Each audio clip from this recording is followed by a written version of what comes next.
Roberto, primeiramente eu queria, em nome da escola, agradecer a sua presença, tá? A gente sabe que o período eleitoral, ele é um período que demanda muito trabalho para vocês do TRE, né?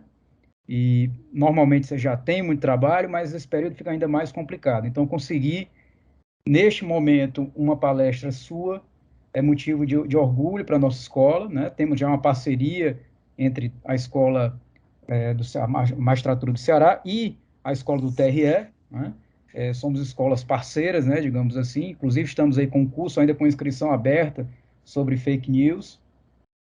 Então é uma felicidade para a escola poder apresentar essa palestra tão pertinente em um momento, acho que de pertinência ainda maior, né?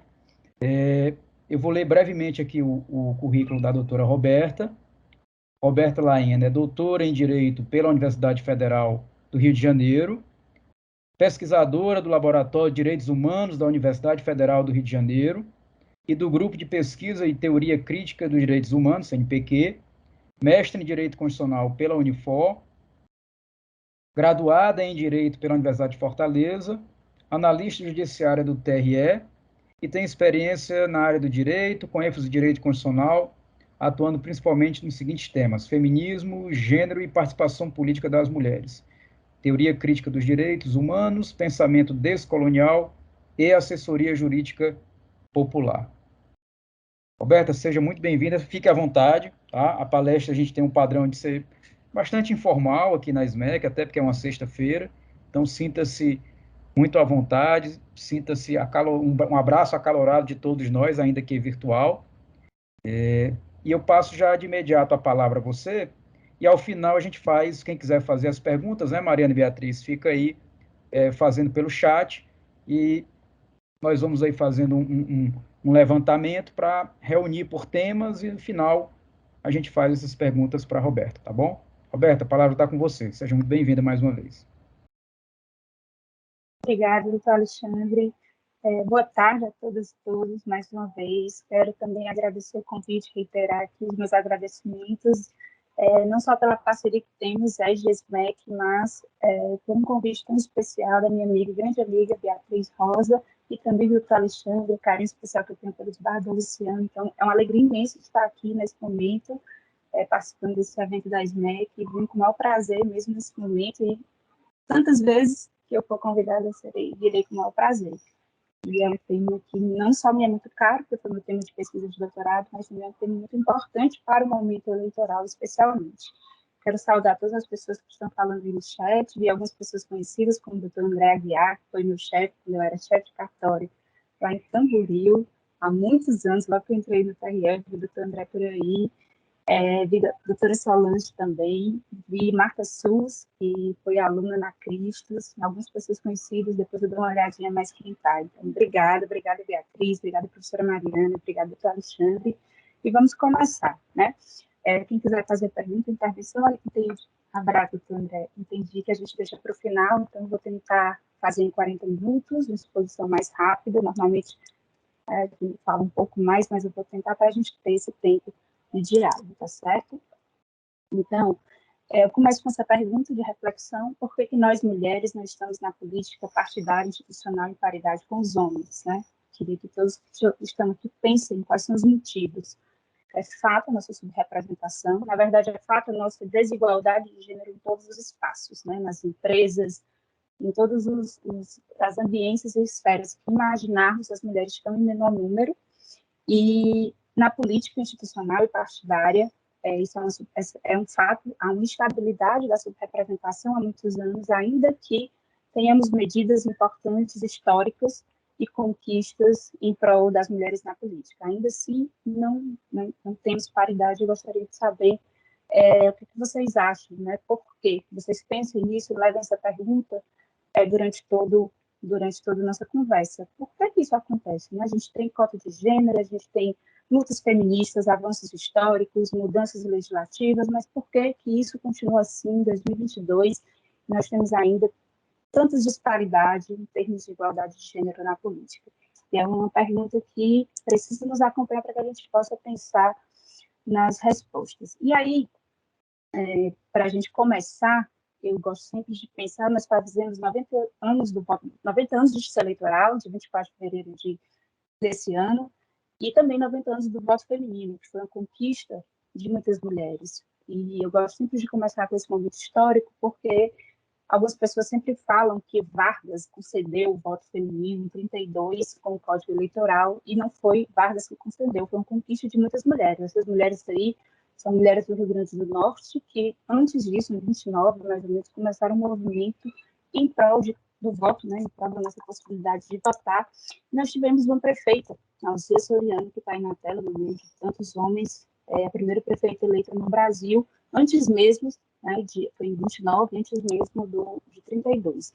Então, nós temos um histórico de muita luta feminista, de muitas conquistas, mas essa história ela é permeada de conquistas, avanços e muita resistência. E essa charge, que é do jornal Malho, da época, mostra isso, né? Mostra o medo que os homens tinham que as mulheres ocupassem esses espaços. E a época não se chamava isso de violência política de gênero, e hoje sim, né? Hoje nós conseguimos nominar, conseguimos identificar, e finalmente, em 2021, conseguimos legislar sobre isso.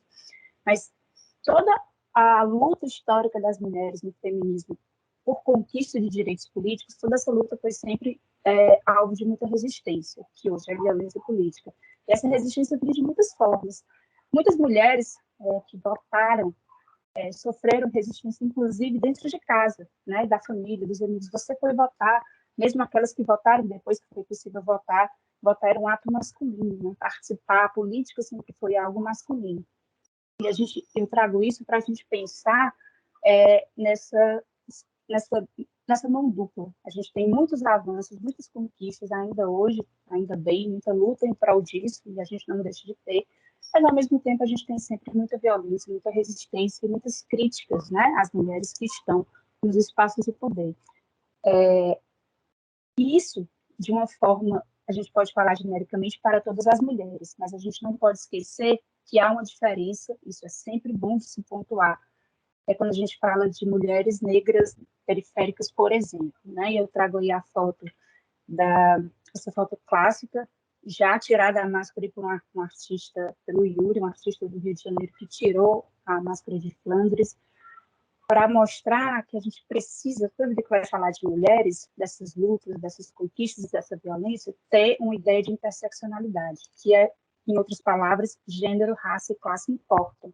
Quando a gente fala daquelas mulheres que estavam lá na foto, elas eram mulheres de elite, mulheres brancas de elite, bem posicionadas socialmente, né? e social e financeiramente, com condições boas. A mesma coisa não se dá e nunca se deu com mulheres negras, por exemplo, que sofrem mais violência política, nós já temos pesquisas nesse sentido, e mulheres que têm outra possibilidade. Por exemplo, quando o voto ele foi concedido em 32, né, foi conquistado em 32, e as mulheres na eleição seguinte passaram a votar, as mulheres negras não votavam da mesma forma. E até hoje há uma diferença, porque as mulheres negras ainda, infelizmente, continuam tendo outra condição econômica, social, enfim, uma série de questões. Eu gosto sempre a gente pensar e pontuar para qualquer tema que se fale de mulheres. Não mais é possível falar de mulheres de uma forma geral. Há mulheres negras, há mulheres indígenas, há mulheres quilombolas, há mulheres com deficiência, enfim. E a gente precisa pontuar essas marcas de opressão e ter em mente essa diferença, antes de mais nada. Então, resumindo, a gente tem um histórico de luta e de muita violência. Como eu disse, à época não se nominava isso de violência política de gênero, mas hoje, sim, ainda bem, conseguimos identificar, porque é uma forma de identificar, de legislar, de mostrar que esse problema existe para que ele possa ser combatido. Essa foto é uma das primeiras eleições, de 55, no Rio de Janeiro, aí voto ainda na Urda de Lona, e uma mulher bastante orgulhosa de estar exercendo esse direito. Feita essa breve introdução, rapidíssima introdução histórica, a gente chega, né, nesse problema que temos hoje, a estabilidade da subrepresentação. Nós temos a cota de gênero nas eleições proporcionais, por exemplo, desde há 27 anos da instituição. Desde 2009, que é obrigatório nas listas de candidatura, por exemplo, que os partidos coloquem 30% de cada gênero. No Brasil, como as mulheres estão em menor número, sempre os 30% são de mulheres. 27 anos de cota de gênero, e nós nunca conseguimos chegar em 30%. Nós não temos esse número em canto nenhum. Eu coloquei essa foto, acho que vocês devem saber de quem é esse pé, né? Essa foto clássica aqui, cearense, que é da governadora Isolda Sela, no meio dos anos, para mostrar que nós, infelizmente, ainda temos esse dado na realidade, e é um dado que nos deixa com muitas dúvidas, né? Nós temos cotas, nós temos movimento feminista e, como eu disse, nós temos muitas ações hoje em prol de mais mulheres na política, mas os dados, eles não mudam. A gente nunca chegou a 30%. Eu trago aí alguns dados do Brasil, do Ceará, tanto os dados de eleição, como vou trazer já das candidaturas desse ano, agora de 22. Por exemplo, no Brasil, nós temos uma governadora eleita, tivemos na última eleição, agora duas com a Isolda, porque foi vice, 15% de mulheres no Congresso Nacional, 12% de prefeitas e 16% de vereadoras, isso considerando todo o Brasil. A gente vem para o Ceará, a gente teve um governador vice, que hoje está exercendo a titularidade, uma deputada federal eleita, 6 deputados estaduais apenas, 32 prefeitas, lembrando que nós temos 184 municípios, e 395 vereadoras, no total de 2,1 mil vagas. Né? E ainda temos municípios só com homens. 16 municípios do Ceará, pela última eleição, ainda não tem uma mulher. E quando a gente vem para os dados de agora, de 22, o registro terminou agora dia 15, né? Começou a propaganda dia 16, essa semana, nós temos esses dados, no Brasil todo, 33%, ou seja, apenas a cota de candidaturas de mulheres, 67% de candidatos homens, e no Ceará não tem uma candidata a governadora mulher, apenas uma vice, 2 senadoras, das suplências das 12, 5, e aí 35,37% nas deputadas federais e 33,39% de deputados estaduais, agora em 2022. Ou seja, aí volto pela pergunta do começo. Por que será que, apesar de tantas ações afirmativas, de tantas lutas, de tanta conversa sobre isso, de tanto artigo publicado, de tantas pesquisas, de tantos momentos e diálogos, né? Eu acho que o Brasil todo vem fazendo, o TSE Mulheres, há um tempo, vem encampando essa ação, isso é muito bom. O TSE Mulheres, com a ministra Cláudia Bucheneri, está com força muito grande para essas campanhas todas. Todos os TREs têm comissões de participação feminina falando sobre política com os partidos. Eu vou já falar um pouco da nossa ação no TRE do Ceará, e apesar disso, a gente não avança nada, né? E aí alguém pode dizer, mas avançou um pouco na última eleição, comparando as duas últimas, sim, mas 2%, 3%, que não representa nem 30%. Nossa cota de gênero é de 30% nessa lista de candidatura. Mas a gente não consegue chegar em nenhuma esfera, em nenhum tipo de esfera estadual, federal, municipal, nada. A gente não tem 30% em lugar nenhum. E aí fica a pergunta, por quê? Né? Por que será que a gente não consegue chegar? E essa pergunta continua sem a gente ter essas respostas. Então, diante disso, eu fiz uma pesquisa, na época fazendo doutorado em Direito, sobre a relação das mulheres com os partidos, e focando especialmente nas candidaturas fictícias de mulheres. Acho que aí tem uma foto do livro, até está publicado nesse livro, Fictícias, Candidaturas de Mulheres e Violência Política de Gênero, da editora Radiadora, editora minha e do meu marido. E essa pesquisa, ela foi feita com base em entrevistas. Eu entrevistei mulheres fictícias no Ceará, de eleições muito para trás. Eu usei dados públicos, né? Vou falar um pouco mais da pesquisa mais na frente com mais detalhes. E o meu objetivo foi entender essas candidaturas, por que elas ocorrem, entender por que as mulheres são feitas mercadorias, colocadas como fictícias para concorrer nas eleições. Então, eu tratei das candidaturas proporcionais, não tratei das majoritárias, e para a pesquisa de entrevistas eu fiz com as candidatas municipais, né? Não entrevistei mulheres candidatas estaduais e federais, apenas municipais. E a ideia é entender essa relação, entender como é que ocorre esse tipo de candidatura para tentar achar uma resposta para essa pergunta do começo, que é por que nós não estamos subrepresentadas. E aí a gente começa com os partidos políticos. Eu coloquei várias características. A gente pode começar falando do nosso imaginário social, do poder como um atributo masculino. Nós temos na sociedade, não só no Brasil, mas no mundo, se a gente for olhar para os registros históricos, a ideia de que poder é algo masculino, poder é terno e gravata. Né? A gente não tem poder atribuído ao considerado feminino, o que a sociedade constrói como feminino ao longo da história. Então, o poder ele sempre foi considerado algo masculino. As mulheres não entram nessa esfera. Nós sabemos também, na ciência política, em várias áreas do conhecimento, que há muitas pesquisas mostrando que há, historicamente, uma divisão sexual do trabalho e uma divisão de esferas, né? O ambiente público destinado aos homens e o ambiente privado dos cuidados da família, com os filhos, da maternidade, destinado às mulheres. Então, historicamente, nós temos essa clássica divisão e um imaginário social todo construído para considerar o poder como algo masculino, ou seja, as mulheres sempre foram interditadas a essa atividade de um modo geral, claro, sem falar aqui nas exceções, e essa cultura foi se disseminando, foi se fortalecendo, isso, né, em toda a sociedade. Quando a gente vai para a história dos partidos políticos no Brasil, no mundo, mas eu foquei no Brasil, a gente percebe também essa característica, a gente percebe em partidos políticos compostos e formados majoritariamente por homens, né? Especialmente se a gente olha para os números dos diretórios, das composições, presidente, vice-presidente, primeiro vice-presidente, segundo, né? Tem vários, tesoureiro, todos aqueles cargos que a gente vê lá no sistema de partidos políticos, a composição é majoritariamente masculina. Então, o que é que há nesses partidos, né?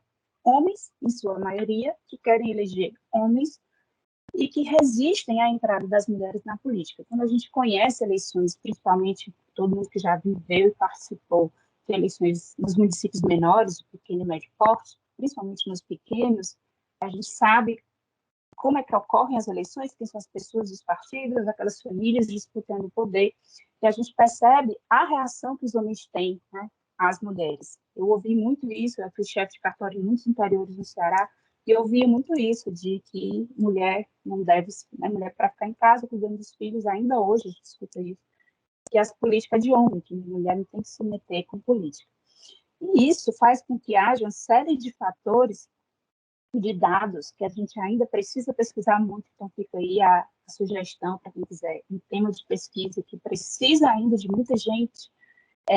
A decorrência disso, dessa resistência, é que a vida interna dos partidos ela é muito resistente às mulheres. Por exemplo, nós temos muitas filiadas fictícias.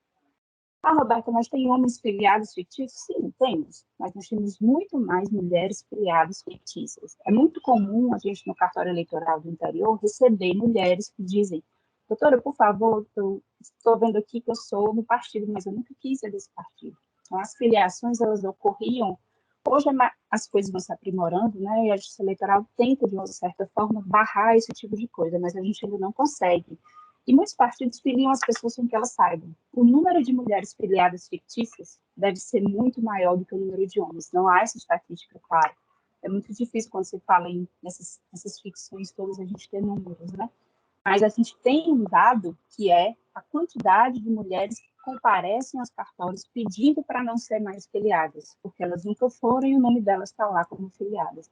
Da mesma forma, a gente tem integrantes dos diretórios. Uma vez eu recebi uma mulher na sala e ela disse, ela queria fazer alguma outra coisa e quando eu fui lá, ela estava sem a quitação eleitoral.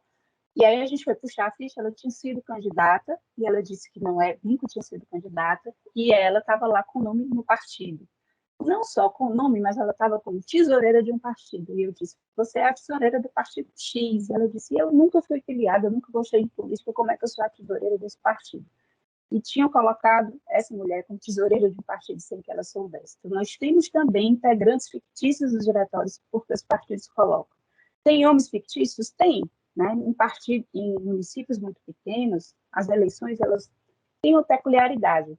Os partidos não se reúnem, não tem sede. Às vezes, a sede do partido ela só abre na eleição na casa de alguém. Né? Assim, é diferente, por exemplo, aqui em Fortaleza, no capital, que há todo um movimento, a reunião, a planejamento, ações, dependendo do município, isso não ocorre. Então, essa realidade dos municípios ela é muito complexa. E você tem que entender bastante essa realidade dos municípios para entender que as coisas são muito difíceis para as mulheres. Né? E o que, é que se percebeu, e várias mulheres pesquisando, e aí eu vou citar aqui uma, mas posso depois falar de mais algumas, a professora Clara Araújo, uma das maiores pesquisadoras de mulheres dos partidos, e elas e tantas outras, e a gente também na justiça eleitoral, com a prática, percebe que os partidos não querem mulheres, e mais, não financiam mulheres, não apoiam mulheres nas candidaturas e continuam investindo nos mesmos homens de sempre.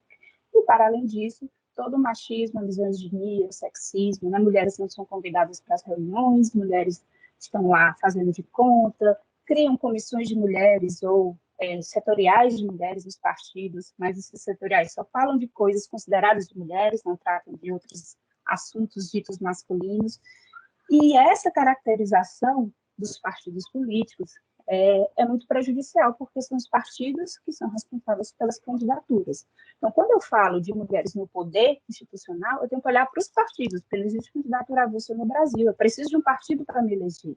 Se eu tenho um partido que não quer mulheres, que não convida mulheres para reunião, coloca mulheres fictícias, filiados fictícios, que não financia campanha de mulheres e quer mulheres apenas para receber verba e passar para homens, como é que eu vou ter mais mulheres eleitas, né? E foi aí, estudando essa realidade, que eu cheguei no tema central, que são as candidaturas fictícias. E eu trago esse caso de 2018, não sei se vocês conhecem, mãe e filha foram aqui no Ceará, esse caso chegou aqui no TRE do Ceará, foram feitas candidatas fictícias sem que elas soubessem, né? Elas estavam um dia em casa e alguém chegou e disse, eu vou votar em vocês. E aí elas disseram, votar na gente? Vocês não são candidatas? Eu vi vocês lá no Divulga Candi, no site do TSE. E elas, não, nós não somos candidatas. E aí elas descobriram que o vizinho que passou pegando a assinatura delas pedindo documentos para um abaixo-assinado, possível abaixo-assinado, na verdade, tinha colocado e registrado as duas como candidatas fictícias. A mãe para deputada federal e a filha para deputada estadual. E aí estão a mãe e a filha, com um agravante que eu acho seríssimo, né, que eu acho que talvez seja o ponto... eu poderia passar 2 tardes falando só dessas fotos, elas estão de terno e gravata.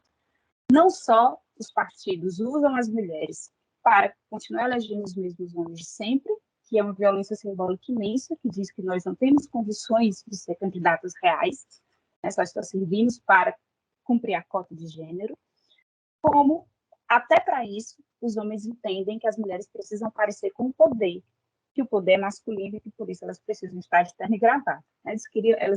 A intenção do partido aí foi enganar o juiz eleitoral, que analisa os pedidos de registro de candidatura e vão olhar e vão dizer, essa aqui realmente terno e gravata, elas parecem candidatas, parecem que querem ser candidatas, então eu vou deferir aqui esse registro. Né? Então, essa foto ela é muito simbólica, porque mostra como a misoginia, como a resistência é grande, como o poder é considerado na nossa sociedade como algo masculino e não como algo feminino.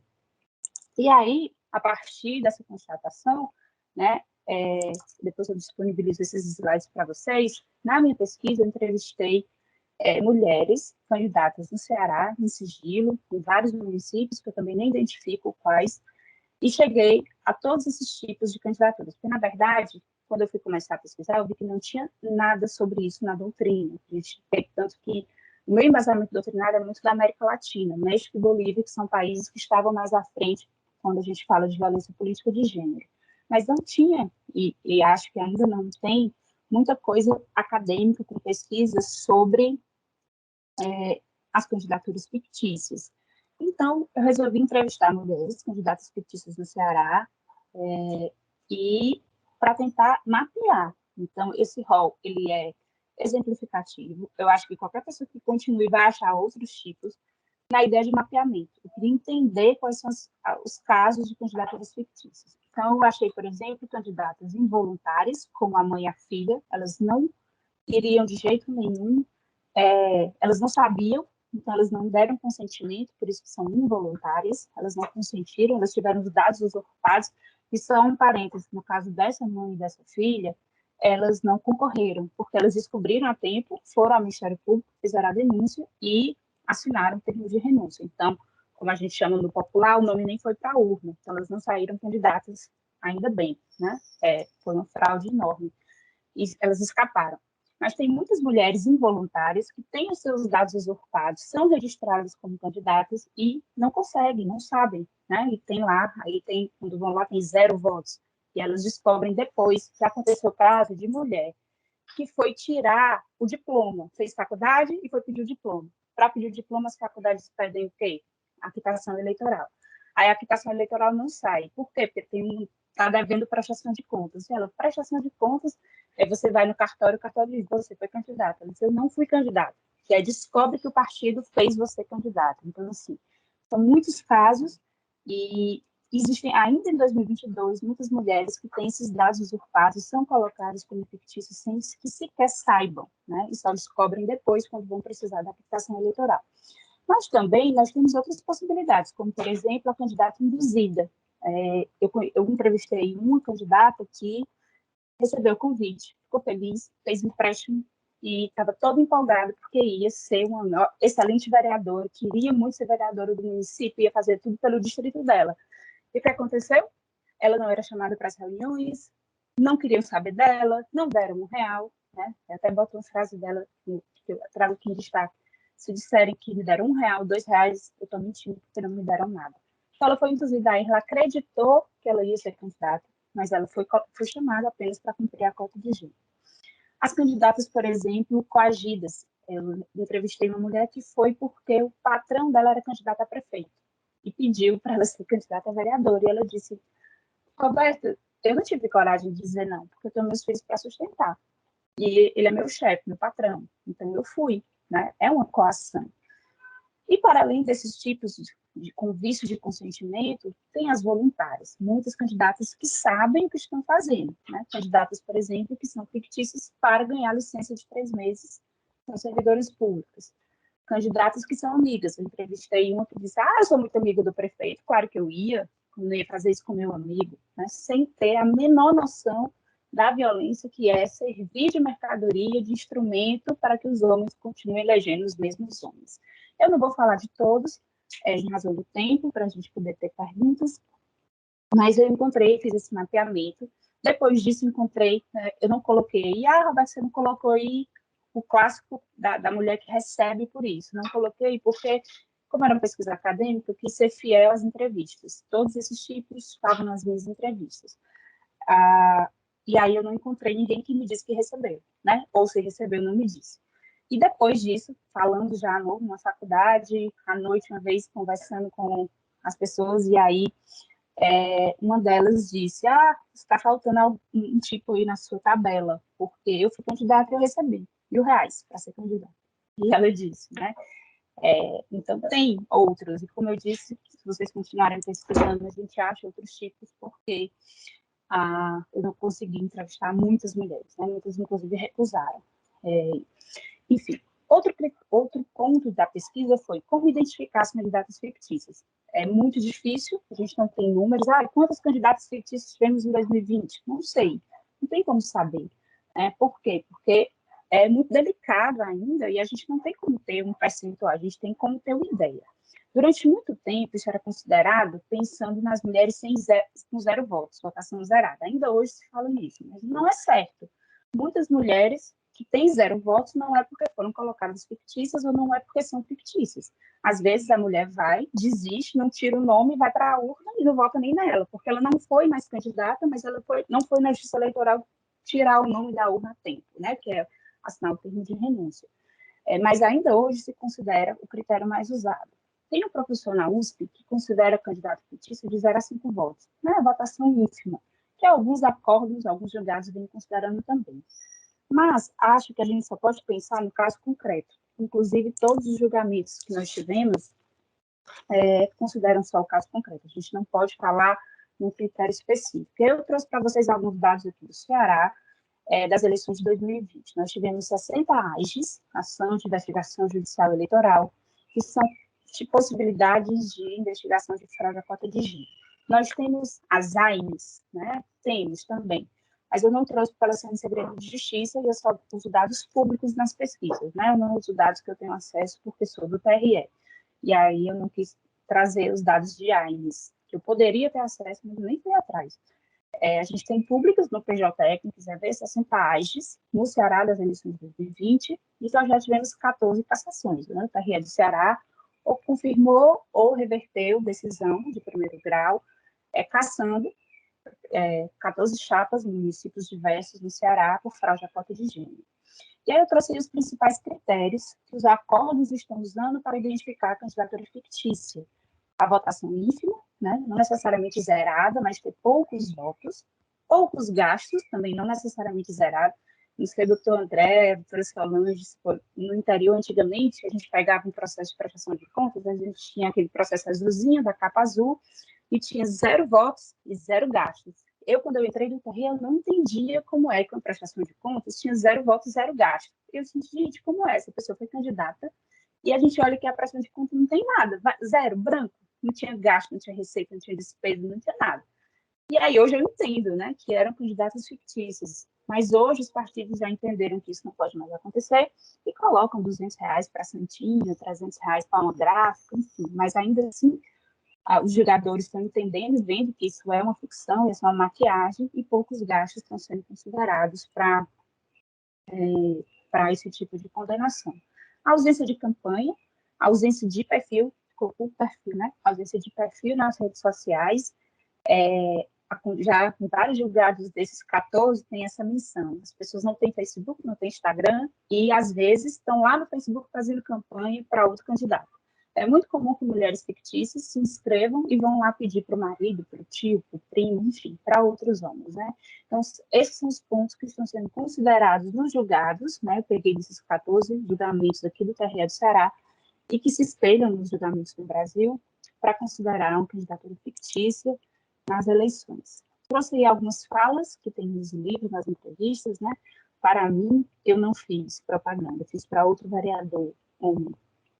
E ainda tem essa coisa com as mulheres, de achar que mulher não é para exercer cargo nenhum, porque o que eles acham é isso mesmo, que mulher não tem competência para exercer cargo nenhum. Essas são falas das minhas entrevistadas, mostrando a violência e a resistência dos partidos. Né? Eu trago uma foto do livro, da pesquisa que foi publicada, virou um livro, e para a gente terminar, eu concluo na tese, né? Eu faço essa pesquisa, entrevistei essas mulheres, achei essa tipologia, fiz essa tipologia, pensei nos critérios de identificação para, ao final, concluir que todos esses casos de candidatura fictícia, para mim, eles são, e defendo a tese essa, né, defendo que todos eles são tipo de violência política de gênero, que é essa violência que ocorre na afronta aos nossos direitos políticos.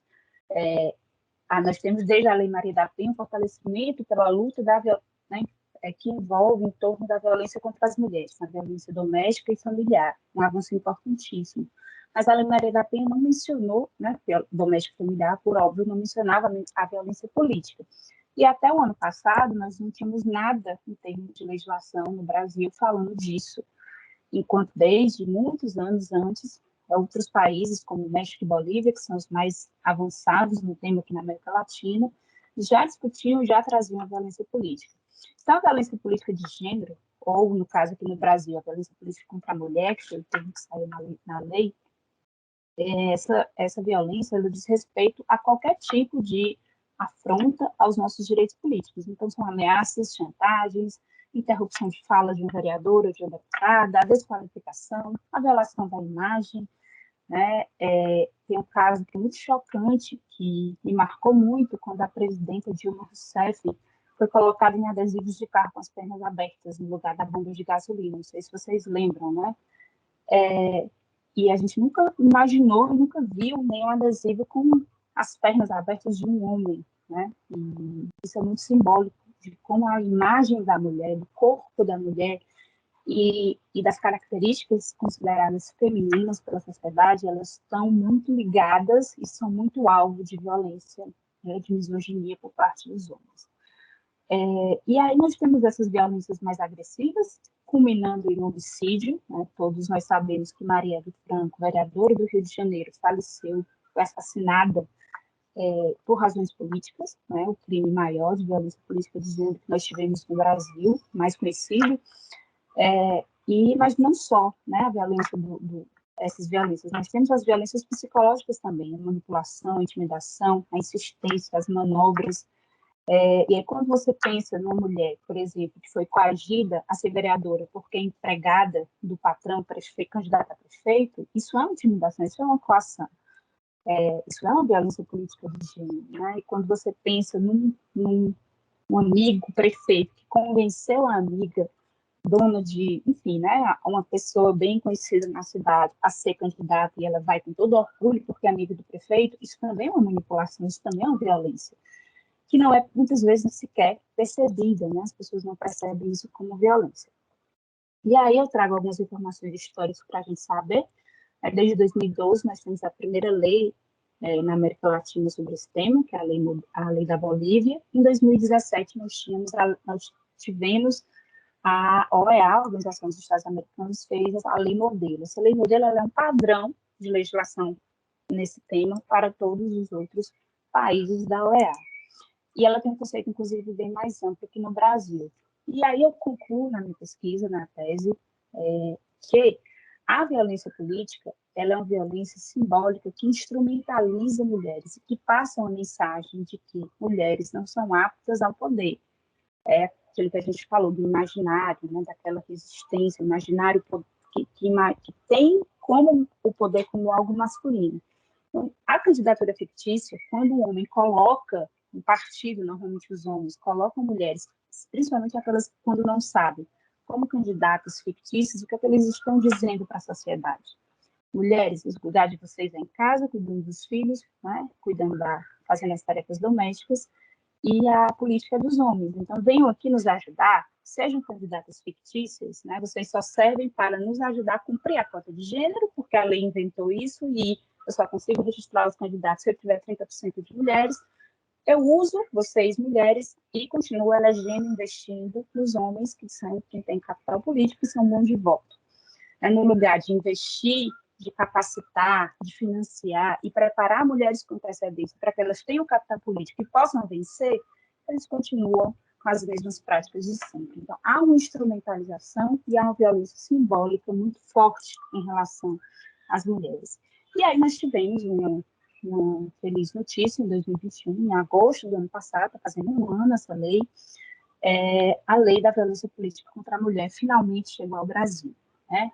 Essa lei, ela a gente não pode deixar de comemorar, é um avanço importante, mas nós não podemos deixar de dizer que há muitos pontos. Por exemplo, não traz o homicídio, né? Não tipifica como crime o caso do homicídio.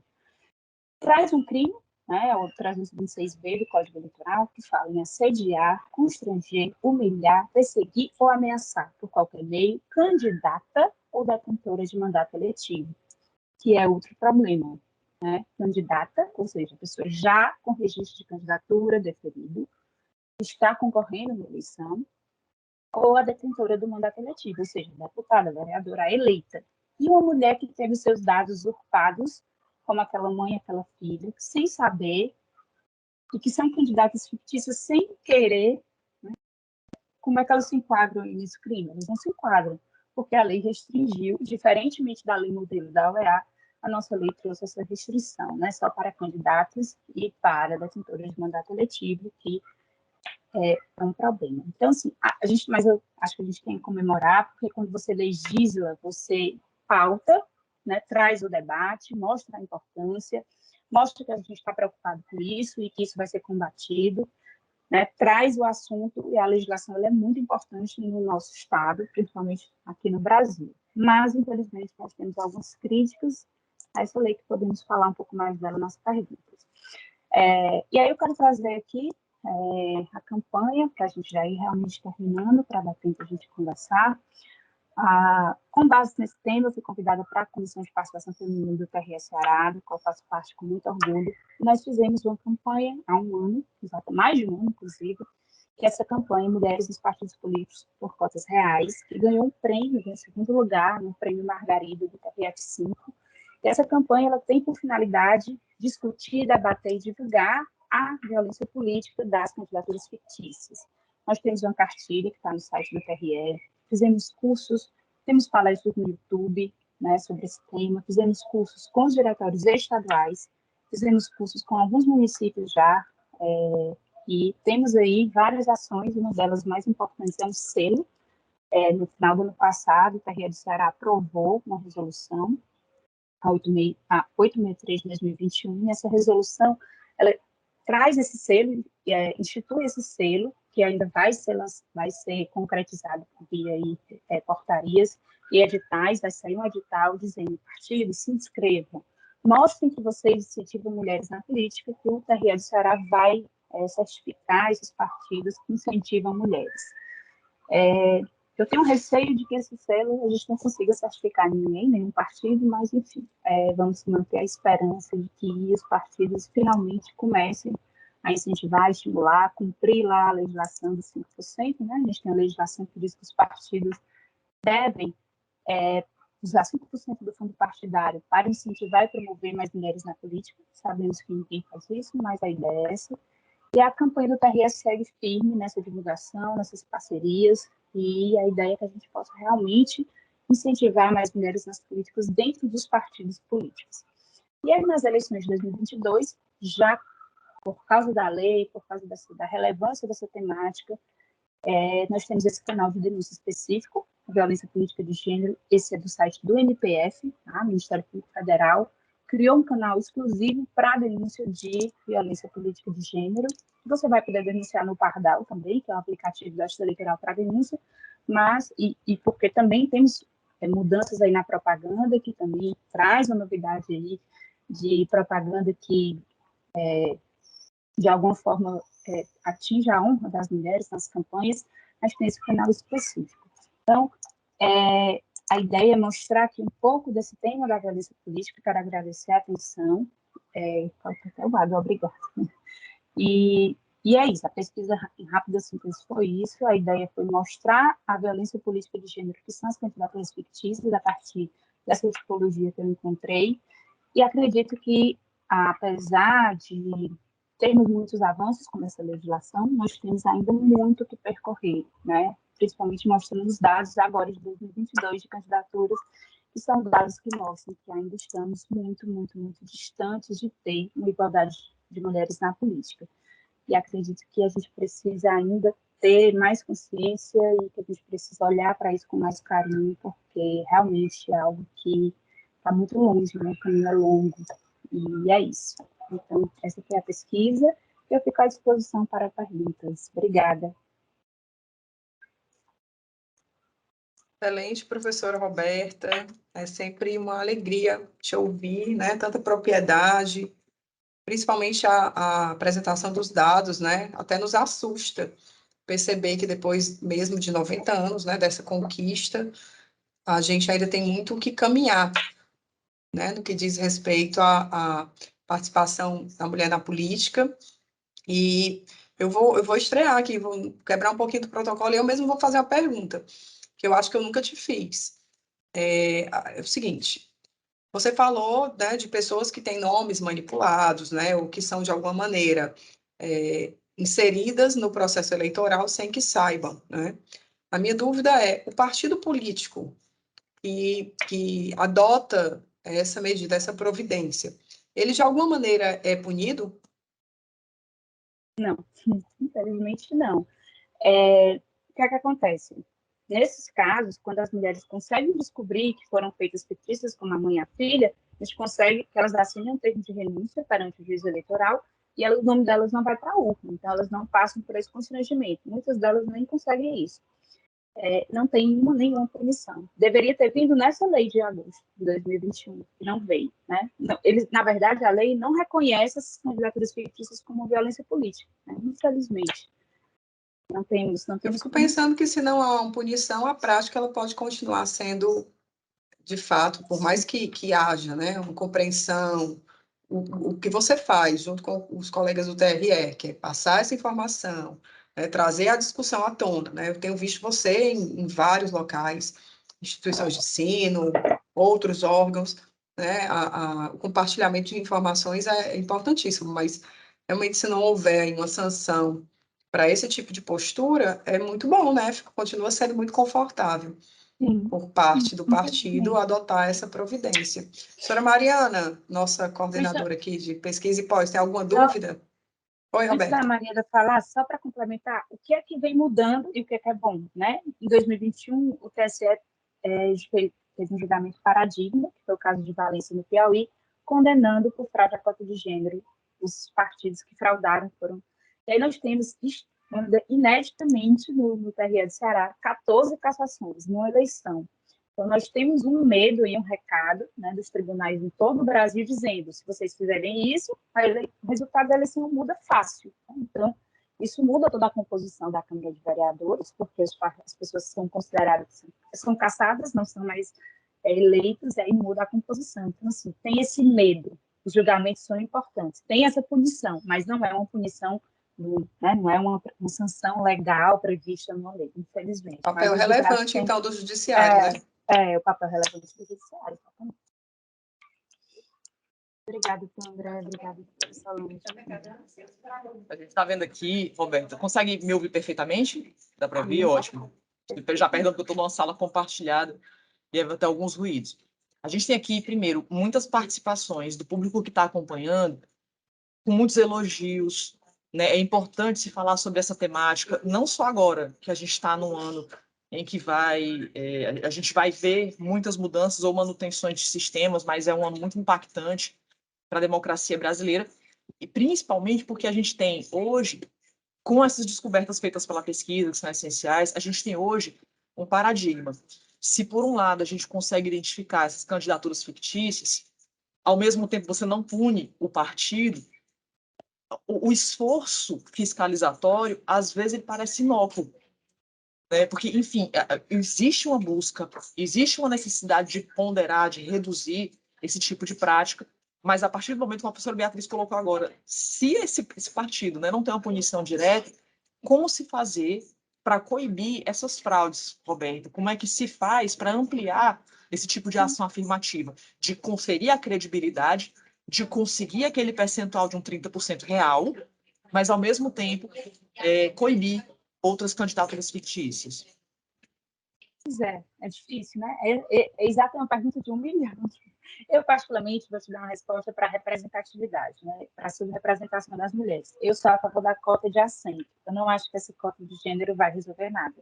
Acho que quando a gente tiver, como no Chile, paridade de gênero, tem que ter aquele assento reservado para as mulheres, e aí eu acho que a gente começa a pensar em resolver o problema, porque também não resolve. Nós sabemos casos na Bolívia e no México, né? Tem até o caso das Juanitas, que são aquelas mulheres que são eleitas, mas que quem manda é o marido, né? Os homens que estão em torno do marido, pai ou irmão. E isso ocorre. Mas eu acho que a gente já melhoraria bastante se a gente garantisse 50%. E em relação, né, ao que nós temos hoje, é muita campanha, é muita educação política, é muita discussão, é muito debate, e tentar, agora, a partir desse ano, que temos uma legislação, aplicar essa lei para alguns casos. Né? Infelizmente, eu acho que a gente precisa pensar numa reforma dessa legislação. Já existem pessoas e estudiosas, pesquisadoras, né, tem um observatório da violência política, tem vários núcleos da sociedade estudando e pesquisando, e já se entendeu que essa legislação ela veio insuficiente. Então, precisamos reformar isso para trazer isso, não que vai resolver 100%, mas já é mais um instrumento, né, de colocar, e a punição para os partidos. Essa lei ela veio tão frágil que tem lá dizendo que os partidos têm que se adequar a essa lei em 120 dias. Não tem nenhuma punição. Né? E a gente vê várias anistias. Por exemplo, recentemente, os partidos todos foram anistiados, aqueles partidos que não cumpriram 5%, enfim, e eles recebem anistias. Então, aí não há, o que a gente percebe é que não há vontade política dos políticos homens de que isso se efetive. Então, é realmente a luta continuar, a luta feminista das mulheres e dos observatórios, na reforma dessa legislação e nas campanhas de educação política e, especialmente, né, a aprovação de outras medidas mais sérias, como a PEC da mulher, que prevê a reserva de assento. Mas é uma luta muito difícil. Eu confesso que, às vezes, é uma luta importante, mas, às vezes, você fica sem esperança. Quando eu vi os dados agora, de 2022, gente, saiu essa semana, e não sai dos 33% do número de candidaturas de mulheres, você fica, gente, dá uma tristeza, um cansaço, você fica, como assim não mudou nada, né? Infelizmente. E muitas vezes, e aí, só para poder concluir esse raciocínio, e muitas vezes a descoberta se colocou agora, por sorte, muitas vezes, porque há um descompasso, poxa, essa pessoa está vestida de terno, ou essa pessoa, de repente, não sabe, ela foi procurar, ela não sabia que era uma candidatura laranja. A convenção partidária, quando ela vai fazer a delegação, ela já vai e já coloca os nomes. Então, é um crime que vai se praticando de forma continuada. Porque não se pensou, de repente, tem uma candidatura fictícia, não, aquela pessoa foi escolhida, foi pensada para fazer parte de um sistema. Por sorte, foi descoberta a fraude. Os mecanismos de fiscalização existem, sem dúvida alguma, são importantíssimos, sem dúvida alguma, mas muitas vezes ainda existe esse elemento preponderante que é a descoberta no curso. Né? E aí a pergunta no momento da escolha dessas candidatas, né, durante o período da convenção, esses fraudadores, essas pessoas que colocam os nomes das mulheres, eles vão receber em algum momento, se descobertos, eles vão receber em algum momento uma política de menos incentivos dos partidos para a escolha dessas candidaturas laranja? Né? Vai ter uma alteração? E não tem. Né? Nada. Tem aí na legislação a possibilidade de indeferimento dos registros quando isso é descoberto, mas não tem, gente. Tem para inglês ver, né? Aquela expressão. Não tem o que acontece. Nada acontece com os partidos. E quando tem as punições, por exemplo, nas prestações de contas, os partidos são condenados, tarará, depois vem uma lei que anistia os partidos. Os partidos têm que cumprir 5% do fundo partidário, e vem uma lei que anistia os partidos. Não tem o que eu lhe dizer, não tem. É revoltante, mas nada acontece com os partidos, nada acontece com os homens, nada acontece como a Solange está falando. Eu queria até abrir aqui, Roberta, para a doutora Solange, não sei se eu consigo autorizar aqui. Doutora Solange, consegui habilitar Obrigada, seu microfone, não? Conseguiu, Beatriz. Opa. Eu acho que sim. Boa tarde, Roberta. Que Boa palestra tarde. maravilhosa, viu? Obrigada, doutora. Adorei ouvir você. Que bom reencontrar, muito bom. Muito bom. Muito boa a sua fala, viu, doutora Solange? Assim, a gente precisa primeiro, né, observar a estrutura de julgamento. A gente precisa, inclusive, trabalhar o incentivo também, o fomento que nós temos enquanto mulheres, a participação, né, de disputas por funções do legislativo, porque vejam só, né, e executivo, né? Ocupar olha que... né? Diga. A gente precisa se preparar para ocupar os espaços de poder, né? Para estar nas linhas de frente, não só do poder político, né? Mas também nos ambientes em que a gente trabalha, no nosso ambiente de trabalho. A gente precisa ocupar todos esses espaços para garantir que julgamentos como esse, que a Roberta acabou de mencionar, das anistias para os partidos políticos, não aconteçam, porque é uma violência contra nós mulheres, né? Mas o Tribunal Superior Eleitoral hoje na composição atual, só tem 2 mulheres e mesmo assim na suplência não tem nenhuma mulher na composição. Então nós estamos muito ofuscadas e nós somos a maioria de pessoas nesse país. Além disso, doutora Solange, a reflexão também que cabe, né? Qual é o incentivo que as meninas, as mulheres têm, qual é o empoderamento que se tem para uma disputa política, por exemplo? A gente observa como as mulheres são subjugadas, né? Como elas têm a sua imagem extremamente prejudicada, muitas vezes ofensas, ameaças a filhos, familiares. Então, isso aí, na hora de tomar a decisão de participar de uma disputa eleitoral, é levado em consideração, né? Então, por isso que é tão relevante a gente discutir e ouvir a Roberta e tantos mais pesquisadores que atuam na área. Sim, é muito bom ouvir. Roberta, estão pedindo de novo aqui bota aí o teu livro de novo, que eu estou sem o meu aqui, que eu não estou em casa, estou na Espanha. Pronto, de novo, é o nome da palestra, gente. Fictícias, candidaturas fictícias. Fictícias, candidaturas de mulheres. Pela editora Radiadora. Eu queria saber onde comprar. A Radiadora é aqui, é uma editora local, né, Roberta? Do Alain Mendonça, que é queridíssimo marido aqui da Roberta, e dela. Nosso, né? E do meu marido, a editora Radiadora, www.radiadora.com.br. E aí a gente entrega para todo o Brasil e também na loja da editora, mas aí a gente ainda está com agendamento, ela não fica aberta toda hora. Então, pelo site é mais fácil. Tá? Pode ser comigo também, né, no WhatsApp. e também pelo site da Radiadora é a forma mais fácil de encontrar. Eu recomendo fortemente a leitura, Obrigada. né? Professora Roberta, realmente, assim, vou só reiterar o que muitas pessoas já comentaram aqui no site, no chat, o agradecimento nosso, né, em nome da SMEC, e de todos os que estão presentes. A palestra vai ficar disponível depois na página do YouTube da SMEC. Volte sempre. É uma alegria ouvir você com uma temática tão relevante. Muito obrigada, muito obrigada a todos, né, que disponibilizaram tempo também na sexta-feira de estar aqui conosco. Aplausos para você, Obrigada, viu? Vários gente. aplausos. Obrigada, muito obrigada Boa a todos tarde, vocês. gente. Boa tarde, Bia. Boa tarde, Mariana. Boa tarde, gente, vocês que estão aí no chat. Obrigada.